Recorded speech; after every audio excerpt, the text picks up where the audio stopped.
The United Nations General Assembly Hall buzzed with anticipation on September 28, 2025. The air was thick with expectation as delegates from around the world gathered, each representing their nation's hopes and challenges. Today, the spotlight was on Leo Reyes, a young Filipino community organizer, not a seasoned diplomat. His journey from grassroots activism to the global stage was nothing short of remarkable. News headlines questioned, can a developing nation's voice truly resonate on the global stage? This was a question that echoed in the minds of many, as the world pondered the impact of voices like Leo's. The world watched as Leo, unknown to most, prepared to speak. His presence was a testament to the power of determination and the belief that every voice matters. The iconic green marble podium was ready. Delegates murmured, curious and skeptical. They wondered if this young man could truly make a difference. Leo wasn't from privilege or power. He was chosen to bring a fresh voice to global issues. His selection was a beacon of hope for many who felt unheard. In the Philippines, it was late, but millions tuned in, social media alive with #LeoAtTheUN. The nation held its breath, united in support and anticipation. For Filipinos, this was more than a speech. It was a moment of validation. It was a chance to show the world the strength and resilience of their people. The President of the General Assembly introduced him, Mr. Leo Reyes, youth leader representing the Philippines and the Global South. His introduction was met with a mix of curiosity and respect. Leo walked to the podium, steady despite the pressure. Each step was a step towards making history, not just for himself, but for all those he represented. He looked out at the world's leaders, took a breath, and adjusted the microphone. The room was silent, waiting for his first words. The headlines had doubted him. Skepticism lingered in the air, but Leo was ready to prove them wrong. Now he would answer, not just with words, but with the sound of his own voice. The room fell silent, hanging on his every word. Across continents, people leaned in. They were eager to hear what this young leader had to say. Could his story break through the noise? His narrative was one of hope, resilience, and the power of the human spirit. The world was about to find out. This was more than a speech. It was a moment that could redefine the role of young leaders on the global stage. Filipinos have long had a complicated relationship with English. For over a century, it has been both a tool for opportunity and a source of insecurity, shaping how we see ourselves and how the world sees us.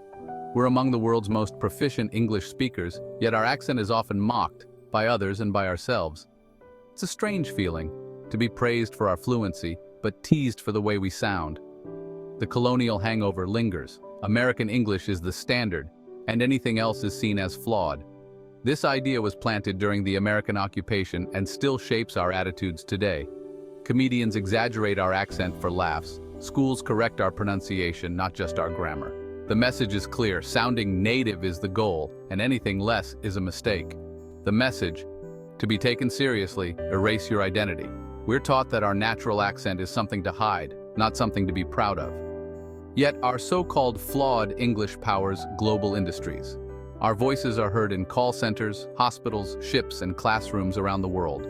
Millions of Filipinos use it to connect, serve, and lead worldwide. Our accent travels with us, opening doors and building bridges across cultures. Still, many feel their accent is a barrier, something to hide or fix. The pressure to sound neutral can be overwhelming, especially in competitive workplaces. Young professionals pay for accent neutralization, believing their natural voice isn't good enough. They invest time and money, hoping to fit in and be accepted. This paradox, proud of our English, ashamed of our accent, affects millions. It's a silent struggle, shaping our confidence and our sense of belonging. But Filipino English is a living, working language. It adapts, evolves, and reflects who we are as a people. It gets the job done. Our accent is not a weakness, it's a mark of our journey, our resilience, and our global reach. Leo Reyes was about to challenge the world's assumptions in the most public way possible. He would show that our voice, with its unique sound, deserves to be heard. The world would soon hear the beauty in our voice. And maybe, just maybe, we would start to hear it too. Leo Reyes grew up far from Manila's elite, in a small Visayan coastal town. English was learned from local teachers, spoken with a warm, regional accent. His parents, a fisherman and a market vendor, believed in education as a way out of poverty. Leo devoured books, Filipino comics, secondhand English novels, falling in love with language, not worrying about accent. Speaking English outside class was risky. It could invite teasing. So Leo practiced alone, imitating news anchors for cadence and clarity, not accent. His English became a bridge, connecting his local reality to global issues. He learned about climate change by watching the sea threaten his father's livelihood. Poverty wasn't a statistic. It was his neighbor's daily struggle. His English carried the heart of his community.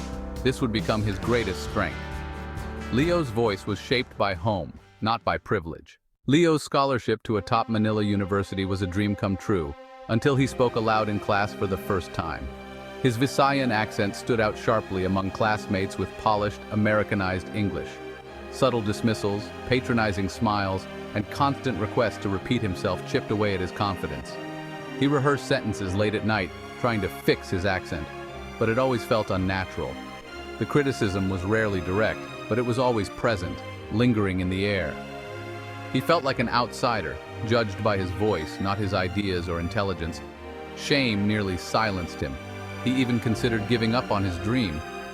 But he noticed, those with perfect accents often lacked real connection to the issues they discussed. Leo spoke from lived experience. His passion and authenticity were real. The problem wasn't his accent, it was others' prejudice and narrow expectations. He decided to focus on clarity and sincerity, not perfection. He would let his ideas speak for themselves, letting his voice be heard. Leo chose to own his voice, not hide it anymore. While Leo struggled with insecurity, the world relied on Filipino English. In boardrooms, our accent was dismissed. In call centers, it was indispensable. Millions of Filipinos powered global business, their voices connecting continents. Our English was valued for service, but not for leadership. Filipino seafarers navigated ships, nurses comforted patients worldwide, all in clear, accented English. The world needed Filipino English but rarely respected it. Our accent was accepted in service, questioned in authority. This was the glass ceiling Leo faced. Good enough to answer the phone, but to give the keynote, the world's hypocrisy was about to be challenged. Leo's voice would demand respect, not just utility. The stage was set for change. Leo stopped trying to change his accent and started honing his voice. Communication, he realized, was about clarity and conviction, not mimicry. He joined the debate team, practicing under pressure. A wise coach told him, "Don't hide your accent, make it your signature." Leo became a master storyteller using pauses, tone, and simple language. He studied great orators for technique, not sound. He volunteered, speaking at town halls and rallies, where message mattered, not accent. Fighting for clean water and better schools, he rebuilt his confidence. His breakthrough came at a national youth conference. While others used jargon, Leo told a story about his hometown, the sea, and the fishermen. He spoke from the heart, in his own English. The audience was captivated. Applause thundered. For the first time, Leo felt the true power of his voice. He hadn't changed it. He'd claimed it. His voice was now a tool for change. Leo's national success led to a youth summit in Kuala Lumpur. Surrounded by native English speakers, old insecurities resurfaced. In a workshop, a Western delegate dismissed Leo's point, blaming his accent. For a moment, shame returned. But Leo stood firm. "The problem isn't my accent, it's that you're not listening." He explained his point again clearly and passionately. Others, delegates from Kenya and Brazil, spoke up in support. The room's dynamic shifted. Leo realized his experience was shared by millions. His Filipino English was a badge of identity, not a weakness. That small victory was a turning point. He could bridge worlds with his voice. He was ready for a bigger stage. The UN invitation stunned Leo. They wanted authenticity, not another polished diplomat. The pressure was immense. He would speak to the world. Old fears returned. What if his accent distracted? What if he failed? But he knew his speech had to be a story. His community's story.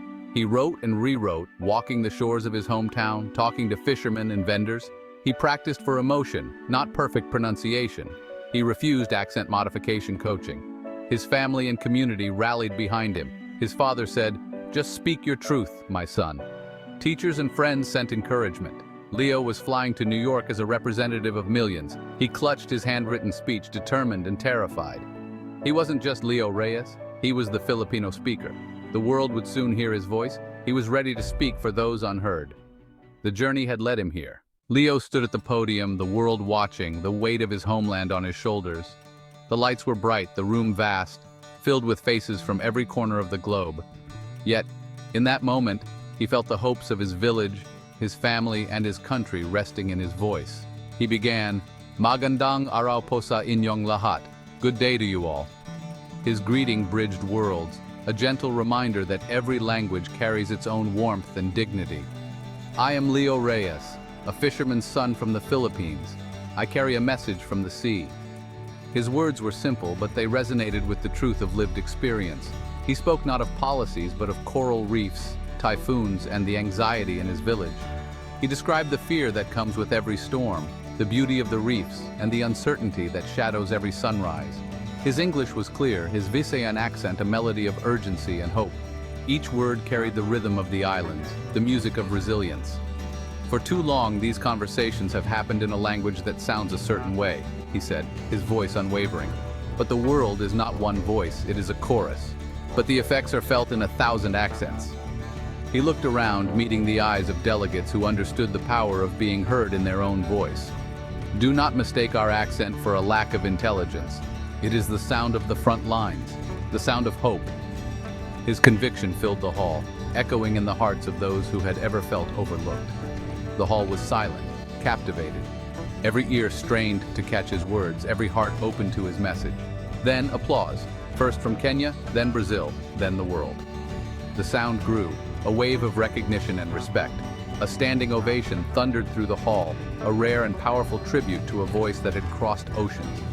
It was validation, not just for Leo, but for every voice like his, for every accent that had ever been doubted, every story that had struggled to be told. Filipino English and every accent belonged on the world stage. The world was richer for its diversity, stronger for its many voices. The fisherman's son had taught the world to listen, not just to words, but to the meaning and the heart behind them. His voice had finally been heard, and in that moment, so had the voices of millions who speak with hope, courage, and pride.